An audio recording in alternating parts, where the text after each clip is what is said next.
দূর, এমনই বন্ধ লাগে, বাসা থেকে তো ফুল চার্জ করে বেরোলাম।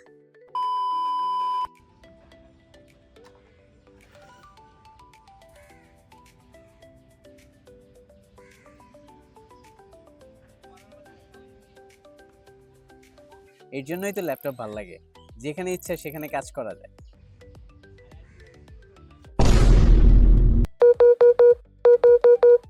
দূর, এমনই বন্ধ লাগে, বাসা থেকে তো ফুল চার্জ করে বেরোলাম। কি ভাবছেন?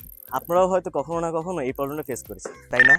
বাসা থেকে 100% চার্জ দিয়ে বের হলেন, কিন্তু একটু কাজ করতে ল্যাপটপ বলল, ভাই আমি আর পারতেছি না। আর তখনই বুঝতে পারবেন প্রবলেমটা চার্জারে না, প্রবলেমটা ব্যাটারিতে আছে।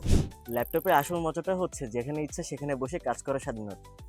আর যদি ল্যাপটপের ব্যাটারি যদি ব্যাকআপই না দেয়, তাহলে ল্যাপটপের পোর্টেবিলিটি হারিয়ে যায়। অনেক সময় আমরা ভাবি ল্যাপটপটা হয়তো পুরনো হয়ে গিয়েছে, কিন্তু আসলে বাস্তব সমস্যাটা কিন্তু ল্যাপটপের ব্যাটারিতে হতে পারে। টেকনান বিডিতে বিভিন্ন ব্র্যান্ড এবং মডেলের ল্যাপটপ ব্যাটারি পাওয়া যায়। আপনার ল্যাপটপ অনুযায়ী কম্প্যাটেবল ব্যাটারি খুব সহজেই বেছে নিতে পারেন। ল্যাপটপের আসল মজাটা হচ্ছে যেখানে ইচ্ছা সেখানে বসে কাজ করার স্বাধীনতা। তাই ল্যাপটপের ব্যাটারি যখন ব্যাকআপ কমে যাবে, তাহলে আপনি ল্যাপটপের জন্য ভালো ব্যাটারিটা বেছে নিন। চলে আসুন টেকনান বিডির যে কোনো আউটলেটে অথবা অনলাইনে ভিজিট করুন techlandbd.com।